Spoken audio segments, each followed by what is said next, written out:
falar com você, paciente oncológico, que está cheio de dúvidas sobre os seus direitos, sobre os benefícios, sobre em relação ao plano de saúde, em relação ao SUS, em relação à reconstrução das mamas, aposentadoria, auxílio-doença, entre outros. E para isso eu convidei o Líbero, que é advogado, especialista em direitos da saúde, né? Líbero Andrade Filho, um grande amigo meu, e ele está aqui hoje para poder esclarecer, tirar essas dúvidas, dar algumas dicas. Então fica com a gente até o final desse vídeo, que eu acredito que vai ajudar bastante a esclarecer todas essas dúvidas. Bom, Líbero, eu já quero começar te agradecendo por ter aceito esse convite, né? Por estar aqui para poder ajudar mesmo, a orientar melhor essas pacientes. Muito obrigado. A gente tem algumas perguntinhas aqui e eu quero, né, já passar a palavra para você. Rosa, vai ser um prazer ajudar. E eu é que agradeço a oportunidade e te parabenizo pelo trabalho que você está fazendo. Entendeu? Obrigada. Você está fazendo um trabalho muito bonito,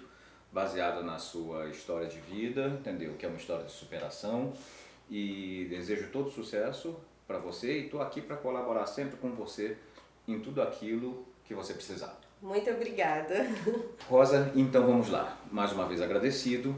Eu vou fazer aqui para vocês uma pequena explanação sobre alguns dos direitos básicos das pessoas portadoras de câncer, entendeu? Claro que a gente não vai se aprofundar muito, porque tudo em direito é bastante profundo e não é esse o caso. Tá? Eu quero orientar o seu público com relação aos principais direitos e me colocando aqui à disposição de qualquer pessoa que queira esclarecer, que queira tirar dúvida. Então vamos lá. Dentro de alguns direitos dos portadores de câncer, nós temos a liberação do saldo do Fundo de Garantia por Tempo de Serviço.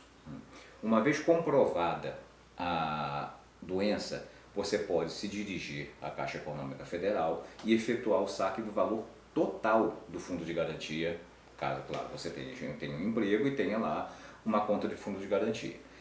Esse saque é cabível tanto para a pessoa, olha que isso é interessante, tanto para a pessoa portadora da neoplasia, quanto de um dependente. Por exemplo, se uma mãe ou um pai tem um filho, ele pode ir lá e solicitar esse saque do saldo total do Fundo de Garantia. Perfeito? Em benefício do dependente. Em benefício do dependente, né? Em benefício da pessoa que é portadora da doença. Entendi. Tá? Então, tanto eu que sou paciente, né, e tenho lá, eu tenho meu fundo de garantia, eu descobri a doença, eu pego lá toda a documentação necessária, eu vou na caixa e solicito aquele benefício meu. Exatamente. Agora, se fosse um filho meu, um dependente meu, até um pai, mamãe, se meu pai e minha mãe são meu dependente, não? Sim, poderia ser. Poderia ser, se tiver comprovado como dependente, entendeu? Se tiver sob os seus cuidados, se não tiverem uma fonte de renda, entendeu? Entendi. Tem que estar caracterizado duas coisas, a dependência econômica, e tem que estar caracterizado também a questão da doença. Como é que você vai fazer a prova disso? É pericial, não adianta. Você tem que ir no INSS, entendeu?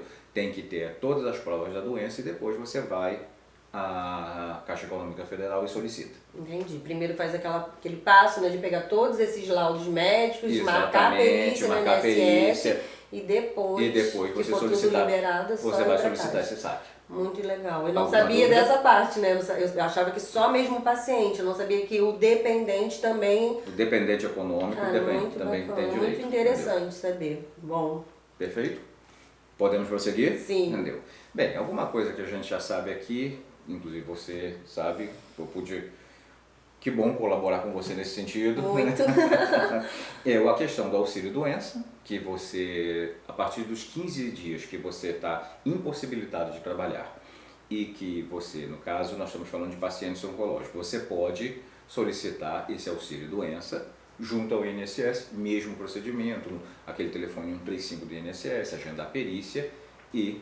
Caso o INSS entenda que você se encontra impossibilitado de trabalhar, temporariamente, você pode ter esse auxílio-doença. Depois eu vou falar o que acontece se o INSS negar isso.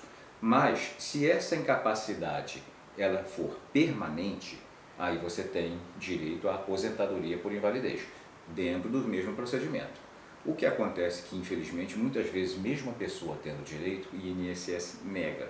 Eu E passei aí, por isso. você passou por isso e aí foi aí que eu entrei. Isso aí, eu sei bem o que é uma situação super chata, né? Uma mulher já está, né, passando, né, o paciente, o ser humano está passando por esse processo difícil e ainda é negado um direito dele, né? Infelizmente isso acontece. O nosso país não é conhecido por respeitar os direitos das pessoas, né? Mas infelizmente. se isso acontecer, a gente vai para a esfera judicial. O que nós temos é o seguinte, isso aí é a esfera administrativa. Primeiro você faz o requerimento administrativo, junto ao INSS.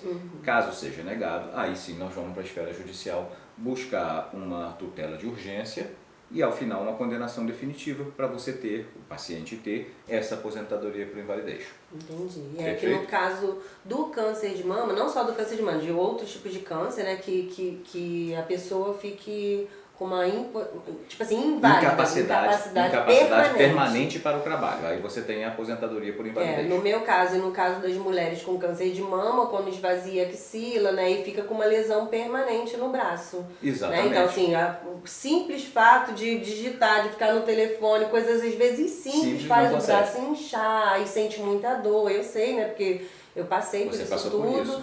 Então, assim, é bom, né, falar para quem está nos assistindo que, assim, é um direito, né, a gente entra lá, às vezes é negado, mas que é um direito nosso, então a gente tem que correr atrás, buscar um advogado, né, assim, eu indico o Líbero, que, né, já tem essa especialidade, né, em direito da saúde, então, assim, foi negado, procura um advogado para poder exigir o seu benefício, né, a o seu direito. A Constituição Federal, ela diz no seu artigo 196, entendeu?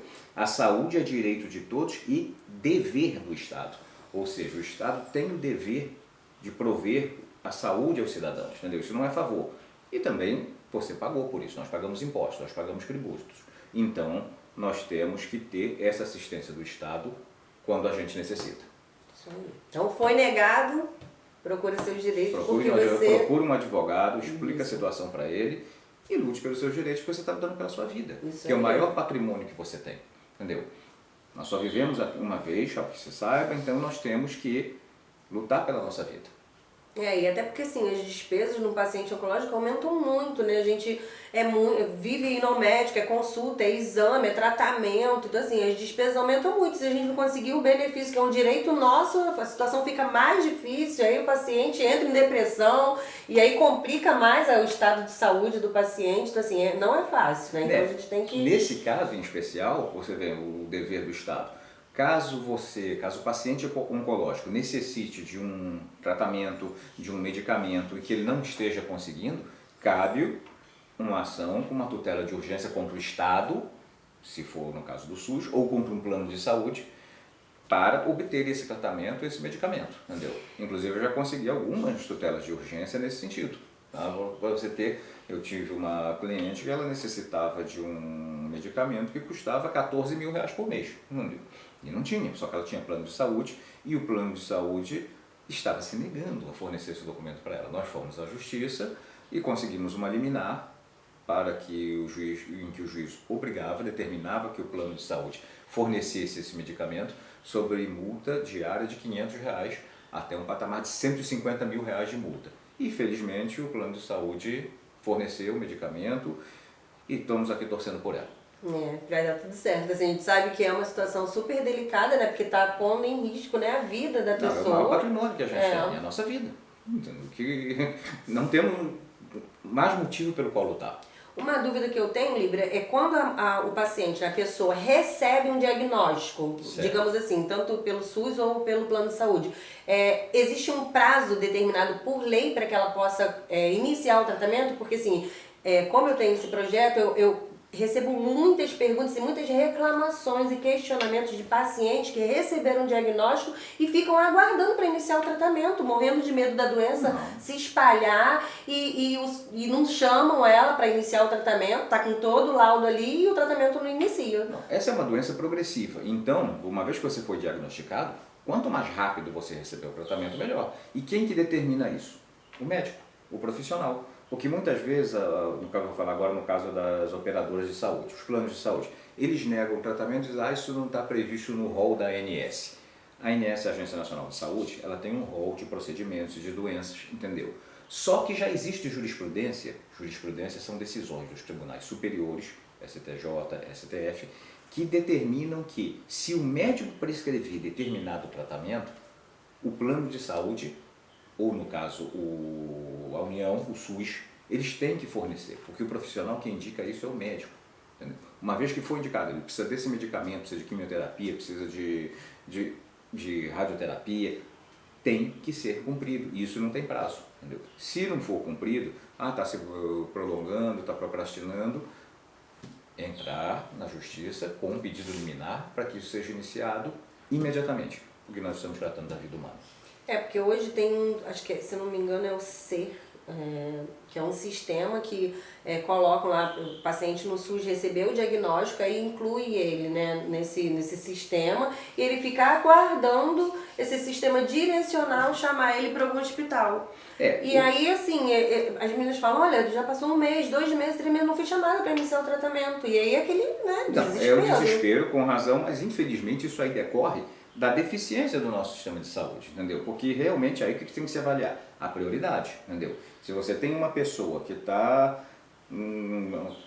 próximo de ter uma metástase, alguma coisa desse tipo, se você tem outra pessoa que está no inicial, o ideal é que todos os dois sejam tratados. Mas devido à carência do nosso sistema de saúde, que não tem infelizmente capacidade talvez para atender a todos, esse tipo de coisa acontece. Entendi. Mas tem que ser respeitada a prioridade. Entendi. Vamos para o próximo então. Vamos para o próximo. Vamos lá. O que eu trouxe aqui? Eu trouxe mais alguns direitos, além dos que eu já disse, que podem ser interessantes. Tá? Vamos lá. Quitação do financiamento da casa própria. Digamos que um portador de câncer tenha um financiamento junto ao SFH, Sistema Financeiro da Habitação. Normalmente, esses financiamentos têm seguro, tá? Que determina que em caso de uma doença grave, esse financiamento seja quitado, entendeu? Procurar observar quando fizer um financiamento se existe, porque isso tem que estar contratualmente previsto. Se existe essa cláusula. Se não, solicitar que seja incluída, sabendo que isso aí vai resultar num pagamento de um seguro, um pouco a mais. Mas é uma coisa que eu considero válida. Perfeito? Entendeu? Se você, devido a uma doença grave, então já que estamos falando de câncer, se encontra impossibilitado de trabalhar, é justo que você não perca o seu imóvel, não perca a sua casa. Então fique atento a esse detalhe nos contratos habitacionais. Perfeito? Ótimo. Vamos lá. Com relação a 3 impostos, nós temos o IPI, que é o Imposto sobre Produtos Industrializados, que é um imposto federal. Nós temos o IPVA, que é o Imposto sobre a Propriedade de Veículos Automotores, que é um imposto estadual. E nós temos o IPTU, que é o Imposto sobre a Propriedade Territorial Urbana, que é um imposto municipal. Vemos aí que nós temos 3 entes, União, Estado e Município. No caso do IPI, as pessoas que comprovadamente, devido ao câncer, não podem, têm dificuldade, têm alguma impossibilidade nos membros superiores ou inferiores em dirigir, tá? Ela pode pleitear a isenção do IPTU, do IPI, que é o imposto que mais pesa no valor de um veículo. Às vezes a pessoa precisa de um veículo para se locomover, entendeu? E esse veículo tem que ser adaptado. Tá? Claro que tem que se levar toda a documentação, tudo que comprove que essa pessoa tem essa dificuldade, tem essa impossibilidade, e ela pode adquirir um veículo adaptado com a isenção do IPI. Seguindo para o IPVA, que é o Imposto sobre a Propriedade de Veículos Automotores, mesma coisa, entendeu? Se a pessoa tem comprovadamente impossibilidade de dirigir um carro que não seja adaptado e adquiriu esse carro adaptado, ela vai junto ao Estado e também solicita a isenção do IPVA desse veículo.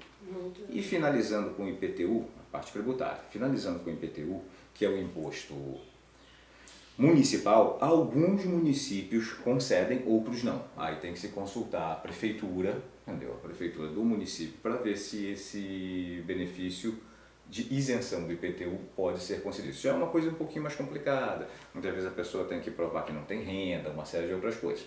Mas o direito em tese existe, entendeu? Entendi.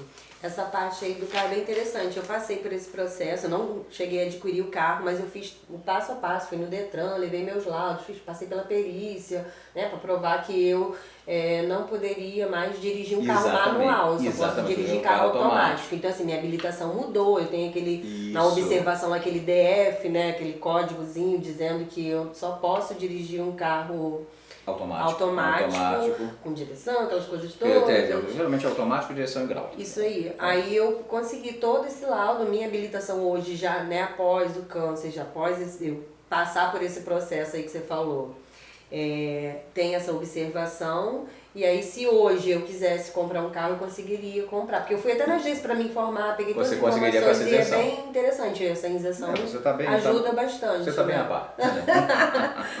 Porque assim, é um processozinho meio chato, mas vale a pena, né? Um direito seu, então assim, vai te facilitar, porque a gente sabe que pegar a condução em tratamento é difícil, né? É desgastante. Às vezes a pessoa tá ali, vem de uma quimioterapia, de uma radioterapia, mais debilitada. Então seria muito bom, né? A pessoa que tem condições de adquirir um carro, ela poder adquirir o carro com desconto, já que ela... Sem dúvida nenhuma. Né? Já que é um direito dela. E a isenção do IPTU é um senhor desconto. É um bom desconto. Então é bem interessante. Se tiverem mais dúvidas sobre esse assunto, só deixar aqui nos comentários. Temos ainda a questão do Vale Social e do Rio Card, entendeu? Que facilita também o deslocamento. Isso. O Vale Social, inclusive, ele concede a isenção, a gratuidade em transportes públicos de uma maneira geral. Barcas, metrô, ônibus, perfeito? Então, isso Mas é um direito esse direito é só enquanto a paciente está em tratamento, ou se a paciente se aposentou, ou se ela tem essa invalidez permanente, ela também tem direito? Também tem direito. Então, no caso, eu teria o direito de ter o Vale Social, não sei, não, Vale Social não, como é que fala? Não, o Rio Card, por exemplo, já é um direito que as pessoas têm, entendeu? Tá, mas assim, o que eu queria, até para quem está nos assistindo, né, e para mim também, que eu também tenho essa dúvida, esse Rio Card é só enquanto o paciente está em tratamento, ou se ela se aposentou e tem uma lesão definitiva, ela também tem direito a esse Rio Card? Esse Rio Card, como se trata de um benefício em tese do município, entendeu? Isso varia, tá? De município a município, mas em tese é quando durar o tratamento. Tá? Entendi. Em tratamento, muitas vezes isso aí tem que ser pleiteado judicialmente, que às vezes espontaneamente não se consegue. O CRAS, tá? Que é o Centro de Referência e Assistência Social, pode orientar o paciente melhor nesse sentido. Caso. Legal, então bom saber. Vamos pro próximo. Vamos pro próximo. O que nós temos aqui agora, olha só. Uma coisa bem interessante é isso aqui. Nós vamos falar sobre a questão que mexe muito com a vaidade das mulheres, que é a questão da reconstrução mamária, entendeu? Isso aí, a autoestima fica... é um problema. Tá? Muito. E nós temos aqui duas principais leis que regem isso. Lei 9797 de 1999, que ela determina, vamos lá, é uma lei curtinha, eu vou ler aqui o trecho da lei para você, que interessa, entendeu? Cabe ao artigo 2º, entendeu? Artigo 1º. As mulheres que sofreram mutilação total ou parcial da mama, decorrente de utilização técnica de tratamento de câncer, têm direito à cirurgia plástica reconstrutiva. Cabe ao Sistema Único de Saúde, SUS, por meio de sua rede de unidades públicas ou conveniadas, prestar o serviço de cirurgia plástica reconstrutiva da mama previsto no artigo 1º desta lei. E mais, quando existirem condições técnicas, a reconstrução será efetuada no mesmo tempo cirúrgico, ou seja, no mesmo ato cirúrgico que houver a retirada da mama, fez a mastectomia, já se faz a reconstrução. Claro que havendo possibilidades técnicas, médicas para isso, entendeu? Então, é direito da mulher que sofreu a mastectomia ter a reconstrução da sua mama. Isso aí é um direito inalienável, está na lei e deve se buscar. E se bem que essa lei 9797, ela diz respeito ao SUS. Temos uma outra aqui, que é a lei 10.223 de 2001. Essa diz exatamente a mesma coisa, mas relativa aos planos privados de saúde.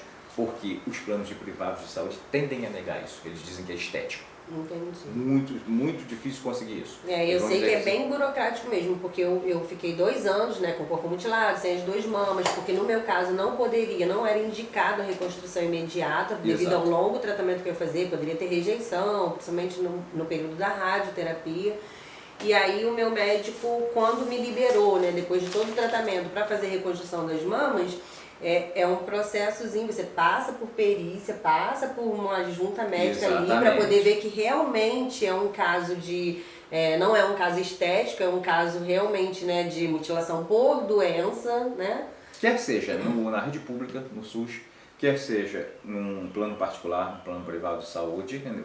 Esse direito existe, sendo que, no caso dos planos privados, infelizmente, existe uma resistência por parte deles em fazer isso. Para isso existe a justiça, para isso existem os advogados. Mas eu acho que não é só no caso do plano de saúde, não. Eu acompanho muitas meninas que pelo SUS foram negadas, não, o médico disse que não, assim, foram negados o direito de fazer reconstrução, né? E vivem aí uma situação, né, ficam super deprimidas, com a autoestima muito baixa, devido, né, porque como você leu ali, a lei ela diz que mesmo sendo parcial ou total, tem direito. Ou total, tem direito. E muitas meninas que fazem só acho que é quadrantectomia, que tira só uma parte da mama, elas não conseguem fazer reconstrução, porque diz que não... Pra que você vai fazer uma reconstrução que só tirou um pedaço do peito? É até triste ouvir isso, né, de um profissional da área de saúde. Para isso existe a lei, para isso existe a justiça, o poder judiciário, para isso existem os advogados. Eu vou só relatar um caso aqui para você ver. Não era um caso nem tão grave. Eu tive uma cliente alguns anos atrás que ela tinha o que se chama gigantismo mamário. Ela realmente tinha os seios absurdamente grandes. E isso estava causando para ela uma série de problemas. Primeiro, problemas de autoestima, ela não podia ir a uma praia, ela não podia praticar para comprar roupa, dificuldade até para se locomover. Imagina. Porque ela não podia, por exemplo, correr, fazer um esporte, uma academia, entendeu? E ela tinha plano de saúde. E o plano de saúde negou, dizendo que isso era uma cirurgia estética, entendeu? Então eu solicitei, ela tinha todos os laudos, inclusive que a coluna dela já estava ficando danificada, entendeu?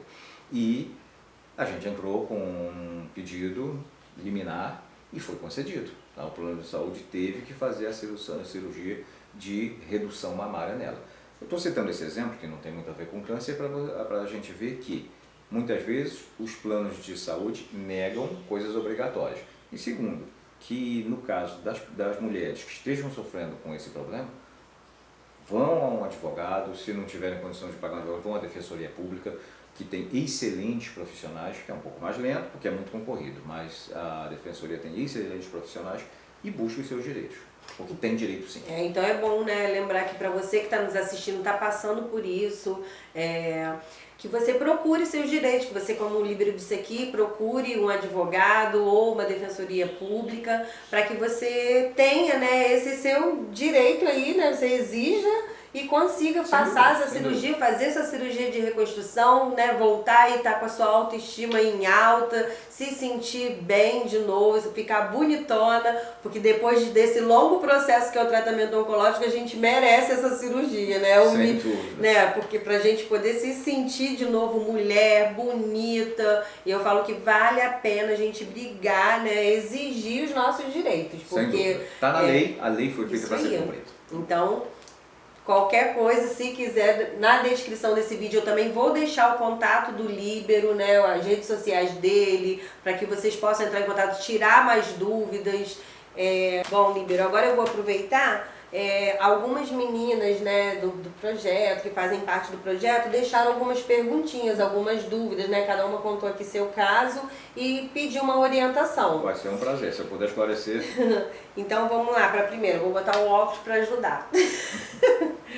A primeira é a Ana. Ela falou, eu vou contar o que aconteceu comigo. Ao fazer meu pedido ao INSS, eu havia pedido para sair da empresa onde trabalhava, ela falou a data aqui, em setembro de 2019. No início de 2021, descobri um câncer de mama. Iniciei o tratamento em abril de 2021. De lá para cá, eu já dei entrada em pedidos ao INSS por 4 vezes. Em todas as vezes eles negam. Já voltei a pagar o INSS, visto que a primeira alegação era de que eu não estava segurada. Até aí eu entendi, mas os demais pedidos negados ficaram sem explicação. Já entrei na justiça por causa disso, mas até o momento não consegui absolutamente nada. Bem, vamos lá. Primeiro, você tem que estar, no caso, ela tem que estar assegurada. Ela tem que ter a condição de segurar do INSS. Existe uma maneira dela saber isso. Ela entra no meu INSS, ela vai criar uma senha, lá ela vai ter toda a vida previdenciária dela, entendeu? Mas se ela tiver a condição de segurada, aí ela tem que ter a prova realmente pericial de que ela necessita. Ela diz que já entrou com um processo judicial, eu não tive acesso a esse processo, então não posso dar muitas informações. Mas acredito que seja o defensor, seja o advogado que esteja nesse caso, ele deve ter comprovado a necessidade, deve ter comprovado pericialmente a necessidade dela obter esse direito. Então, agora o caso é processual. Eu não posso dizer muita coisa sem ver o processo, sem ter acesso ao processo. Mas se ela é segurada e comprovar realmente, pericialmente, a necessidade, ela tem direito. Ela deve ter esse direito. Entendi. Tá, vamos... Ana, você está nos assistindo aí, quando você assistir esse vídeo, se tiver mais alguma dúvida e quiser mais alguma informação, né, quiser conversar, falar aí sobre o seu processo, sobre o seu caso, assim, tirar mais alguma dúvida, você deixa aqui nos comentários desse vídeo que a gente vai te responder. Vamos para a próxima pergunta da Andréia. Rosinha, pergunta se é certo o plano de saúde demorar a reembolsar uma cirurgia de reconstrução. Por esse motivo eu ainda não fiz, pois tenho que ter em mãos uns 10 mil para cobrir os cheques. Isso foi as informações que devem ter passado para ela. Né? Isso aí é uma questão do direito privado, ou seja, tem que ver o que está previsto contratualmente no plano dela, entendeu? Conforme o que estiver previsto contratualmente, em regra, é o que tem que ser cumprido. Entendi. No meu caso, né, até para tirar dúvida de alguém que esteja, de algumas meninas que estejam nos assistindo, eu fiz tudo pelo plano de saúde. Eu precisei realmente dar lá um cheque calção, né, que fala, né, para poder assim que eu terminei a cirurgia, dei entrada no próprio hospital com um pedido de reembolso, eu deixei um cheque que o médico disse que não ia, né, entrar com cheque, ia esperar o plano de saúde reembolsar. Eles dão um prazo de 30, isso foi no meu caso, a minha experiência. Eles deram um prazo de 30 dias para fazer esse reembolso, tanto do anestesista como da equipe de instrumentação cirúrgica. E aí eu consegui esse reembolso, não tive problema nenhum, né? Então assim, eu tô contando a minha experiência, né, para tirar alguma dúvida, para poder ajudar de alguma forma, mas é o que o Libero falou, tudo vai depender do contrato, né, que você tem com os cooperadores de plano de saúde. Agora, né? Uma observação. Aí temos uma relação de direito privado entre ela e o plano de saúde, mas temos um bem público que é a vida. Entendeu? Então, se isso tiver de alguma maneira prejudicando o tratamento dela e incorrendo em risco da doença se agravar, eu, por exemplo, fiz um processo em que eu fiz um acordo com uma operadora de saúde. Ela perguntou, pode ser como um reembolso? Eu falei, olha só, a paciente não tem como pagar, então eu prefiro que não seja assim, e isso foi feito. Então é claro que em direito, cada caso é um caso, cada decisão judicial é uma decisão judicial, mas eu como advogado entendo o seguinte, existe um contrato em que diz que ela tem que pagar e depois ser reembolsada. Se ela não tiver o dinheiro, ela vai morrer?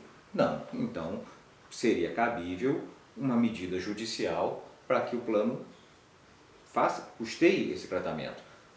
Claro que nós estamos falando de uma ação judicial, estamos falando de uma possibilidade. Tá? Nenhuma ação judicial é certa, inclusive a Ordem dos Advogados do Brasil, a OAB, ela nos proíbe de usar a expressão, doutor, isso é causa-ganho. Não existe causa-ganho, entendeu? Mas eu entendo ser cabível por quê? Porque está se tratando da vida humana, entendeu? Então eu não tenho 10 mil reais para ser reembolsado, então vou morrer? Não tem cabimento isso. Então eu entendo ser cabível uma medida judicial, sim, para que o plano custeie isso sem reembolso. Mesmo que esteja previsto contratualmente. Agora, claro que não se pode garantir o resultado dessa medida judicial. Mas vale a pena tentar. Vale a pena pedir. tentar. O bem tutelado é a vida humana, que é o principal bem que nós temos. Excelente. Agora vamos aqui para a dúvida da Edna Fernandes. É verdade que a paciente oncológica que fez mastectomia tem direito ao LOAS? Olha, isso aí, cada caso é um caso. Com base nas informações que ela me deu, eu não tenho como responder. O LOAS, ele tem uma série de requisitos. Idade, renda mensal familiar, entendeu? Então, precisaria de mais dados para responder. Existe o direito ao LOAS, mas dentro de uma série de requisitos. Entendi. Outra dúvida aqui é da Ana Molinaro. Imposto de renda. Ela pergunta: temos direito? Já enviei documentos para o INSS, estou aguardando a análise. Olha, em tese também tem direito de isenção do imposto de renda com relação aos proventos da aposentadoria. Mas também, como eu disse, cada caso é um caso, tem que se pleitear junto à Receita Federal, ver se vai ser aprovado, ver se há alguma exigência. Também só com base nas informações que ela passou, não tenho condições de responder. Mas em tese o direito existe, desde que atendidos os requisitos. Entendi. A próxima pergunta é da Roselaine. Gostaria de saber sobre o 13º, se temos direito. Eu entrei no auxílio doença depois do meio do ano, né? E não recebi parcela referente ao 13º. Bem, no caso aí, o 13º seria proporcional, com certeza. Mas existe o direito sim, existe o direito de recebimento do 13º. Tá? Existem decisões judiciais já amparando isso. Ótimo. Vamos para a próxima dúvida, que é uma pergunta da Luciana. Gostaria de saber se tenho direito à aposentadoria. Fiz mastectomia em 2017 e também a retirada de 16 linfonodos do lado esquerdo, né? Que é aquele esvaziamento axilar. Ela diz aqui que ela trabalha dando baixa em mercadoria, né? Escreve muito, ela escreve com a mão esquerda, porém tem dias que meu braço fica formigando, pesado, dolorido, inchado. Já acostumei com esse incômodo. Então chego em casa, minha filha faz uma massagem para aliviar, né? Então assim, é uma situação bem delicada, né? O que eu digo para ela? Não se acostume com esse incômodo, entendeu? Esse incômodo não é normal, isso é consequência da doença que você teve. E pelo que ela está me dizendo, ela tem direito sim, ela tem direito à aposentadoria por invalidez, e aí o procedimento é aquele padrão. Ela agendar com o INSS, vai no 135, agenda uma perícia, entendeu? Se for concedido, ótimo, se não for, o Poder Judiciário está aí, procura um advogado, procura um defensor para buscar o seu direito, porque em tese, pelo que ela está narrando, ela teria direito sim. Entendi. Até porque o esvaziamento axilar, né, ele gera uma lesão permanente, né? Uma lesão permanente, sem dúvida. Ainda mais ela narrou aí a profissão dela, com que ela trabalha. Tá ótimo. Agora acho que a última dúvida aqui é da Rejane. Vamos lá. Eu queria fazer ela falou assim: eu nunca trabalhei de carteira assinada, mas falaram que mesmo assim eu teria direito a um benefício do governo, mas tentei e não consegui nada. Disseram que eu tenho que ter um laudo médico que diga que eu não tenho condições de trabalhar. Ela diz aqui que o médico não quis dar esse laudo para ela. Já tem 3 anos que ela está em tratamento, fez a mastectomia e queria saber se tem direito a receber algum benefício. Rosa, olha só, com base nas informações que ela deu, também não é possível dizer nem que sim, nem que não, entendeu? Eu não sei se ela é segurada do INSS, eu não sei em que estágio está a doença, eu não sei a idade dela para saber se ela teria direito a LOAS ou não, entendeu? Dependendo da idade, ela pode ter direito a LOAS, mas é preciso mais informações para dar uma resposta correta para ela. Entendi. Então, meninas, não só para vocês que deixaram, né, essas perguntinhas, mas para quem está nos assistindo, né, e ainda ficou com dúvidas, né, principalmente quem deixou as perguntinhas aqui, né, vai gerar outras dúvidas de outras pessoas que estão nos assistindo. Então você pode deixar aqui nos comentários sua dúvida, né, eu vou repassar para o Líbero, mas você também pode entrar em contato direto com o Líbero, porque eu vou deixar aqui na descrição desse vídeo o contato dele. Então se você, né, tiver aí dentro do seu caso, precisando do advogado, precisando de uma orientação, você pode entrar em contato com ele e deixar aqui também nos comentários, né, se você quiser fazer outra pergunta, tirar outra dúvida, você também pode deixar aqui nos comentários. Eu costumo responder todos os comentários. O que eu não souber responder, eu vou pedir orientação para o Líbero, vou pedir ajuda para ele e vou aí responder vocês. Se for preciso, se forem muitas perguntas, a gente de repente pode tentar gravar um novo vídeo para tirar essas dúvidas. Claro, vai ser um prazer.